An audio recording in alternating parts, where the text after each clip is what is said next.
November 16 mga bossing ko, magsisimula ang full moon 5:39 AM mga bossing. Kaya mas mainam, gumawa rin tayo sa umaga or kaya po gusto nyo pong gumawa sa gabi kasi doon makikita nyo talaga yung liwanag ng sinag ng buwan mga bossing. Ngayon po mga bossing ko, kumuha po kayo ng asukal. Kung kayo pa mga bossing ko yung isa sa mga parang sobrang hirap sa buhay, bagamat ikaw ay masipag at matyaga at lahat na po ginawa po ninyo para kayo maging matagumpay, pero parang sa walat-wala ang inyo po mga ginagawa, mainam na mag-add po kayo ng pampaswerte kagaya po ng asukal sa buhay ninyo. Ang asukal mga bossing ko ay sumisimbolo ng kasaganahan. Kaya the best at mainam na meron ka rin ganito sa hapagkainan po ninyo. Yung 4 na bagay sa hapagkainan. Tubig, asukal, asin, at ganun din po ang bigas. Yung 4 na yan mga bossing. Sa center table, doon ka maglalagay ng barya upang sa ganun, lagi kang, yung bang tipo pag ikaw naglagay ng pera sa hapagkainan kung saan ka nakain, yung isinama mo dito sa 4 na sangkap, ginawa mo 5 po siya. Halimbawa may dumarating sa inyong pera, mabilis po itong nawawala. Parang mabilis ding dumadaan lang sa inyo po mga palad. Kaya dapat, kung yung barya, napakaswerte naman ng barya, ilalagay nyo yan sa center table ninyo or sa salas kasi pang-attract po yan ng kasaganahan.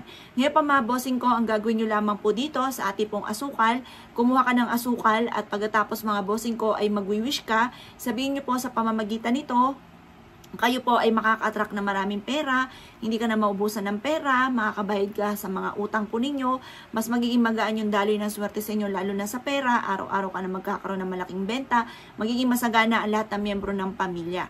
I-wish nyo na lahat ng gusto po ninyo na gusto nyong i-wish na pwede nyong i-wish po dito na huwag ka lamang gagamit na sana direct to the point ang pag-wish. Pagtapos na po kayo mag-wish mga bossing ko, ibibilad nyo po ito sa sinag po ng buwan.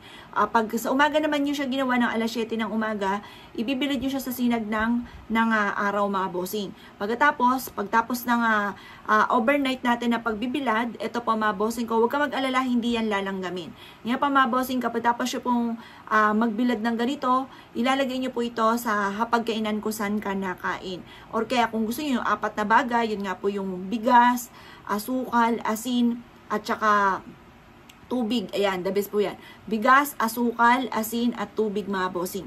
Yan ang mga pinaka-the best na dapat meron tayo sa hapagkainan natin kung saan tayo ay nakain. Tapos yung barya, doon nyo po siya ilalagay mga bossing ko sa center table po ninyo. Proven po ito, napakaswerte po nito, kaya ako ay naniniwala at nais po itong gawin. Huwag ka na magpatumpik-tumpik pa at kayo po ay dapat may 100% kang paniniwala sa mga gawa ng mga ganitong mga pamamaraan. At ayudahan nyo lagi ito ng panalangin ng time team mula sa puso. Positive lamang po mga bossing at pagtapos sipag at tiyaga. Sipag, tiyaga, talino, diskarte at pampaswerte mga bossing upang sa ganon, mas mabilis ka makamagnet ng swerte lalo na tungkol sa usapin ng pera. Kaya ako kinaniwala at nais po itong gawin. Asya mga boss, good luck po sa inyo po lahat.